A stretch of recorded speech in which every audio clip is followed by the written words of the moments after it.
Alright guys, welcome back to another CS2 Loadout video. You guys have been starting to request that we cover StatTrak, so I'm going to basically kickstart a StatTrak series for what we've been doing normally. So we're going to kick it off with a $10 budget. Now, I don't quite have any giveaways to mention yet. I am working on that though, trust me. We're going to have two new giveaways go live, hopefully very soon, and I'll detail all those in the videos and in the Discord, so make sure you're in there. Discord link down below. Let's get into the $10 StatTrak loadout. Now, the first skin is going to be the Glock Oxide Blaz. Now, what I'm torn between here is because I want to show them in the inspect server, but the inspect server doesn't show how you look with the StatTrak icon. So we might just have to do it here, and then I'll show how it normally looks in game. This is 25 cents for minimal wear. It's super budget, and overall, to get some of the StatTrak, I think this is pretty solid.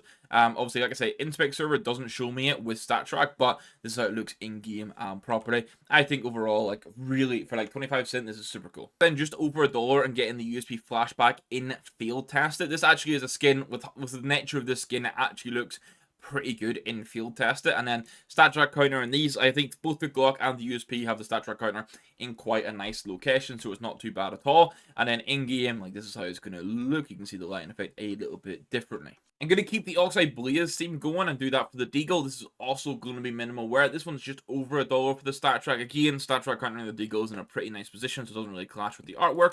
And overall, I think the Oxide Blaz is a really good budget skin for both Glock and the Deagle. And I think when you're doing this, getting both of them just kind of makes sense. For the AK, I'm going for an AK47 Elite build. I'm going for it in field test, which is just over $3. Field test Elite builds, this is a 0.25 float I have here, you can see. Overall, it still looks pretty damn good.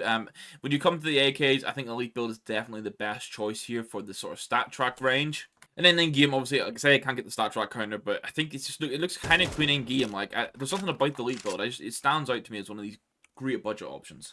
Now, for the M4A1S, I am going to go for the Opforos S. A skin I really like. This is also field tested. It's $1.73. And this is how the StatTrak one looks. Now, the M4A1S, like so far we've had weapons that have good StatTrak placement. I still think the A1S's StatTrak placement kind of sucks, but the only saving grace in this case is going to be that it's like orange and it's right, it's basically on top of it beside the dinosaur's eye.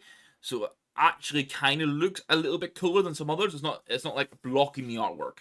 So for the M4A4, I normally go for a magnesium, but because we've gone for the Oxide Blazes, I wanted to go into the PolyMag here. I still think PolyMag is a super nice budget M4. 40 cents for this in minimal wear StatTrak. This is how it looks for StatTrak. I actually really like the StatTrak placement on the M4A4, because I don't think it ever really clashes too much with the artwork.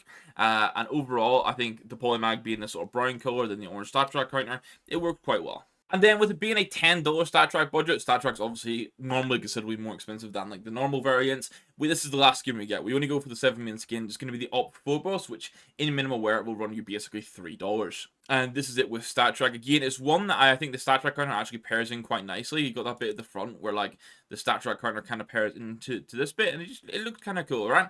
I think this is better than going for like a capillary or anything like that, which would be a bit more budget friendly. And then overall, the total cost of this loadout is $10.68. So we're within that 10% buffer that we always set, which in this case would be like $1 buffer. It's not really the end of the world.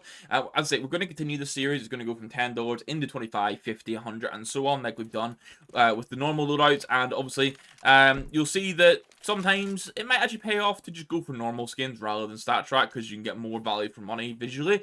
But it is kind of cool being able to track StatTrak kills. So all I want you guys to let me know is in the comments down below, 1, which skin was your favorite from today, and 2, do you prefer StatTrak or non-StatTrak? When you look at my loadout, you'll see that I've gone pretty much non-StatTrak across the board because it's cheaper to obtain them and build the loadout. But long term, I definitely need to build a StatTrak variant of a loadout of some sort. So let me know that, guys. If you enjoyed the video, make sure you hit that like button, hit the subscribe button if you're new around here, and I'll catch you in the next one. Thank you very much for watching.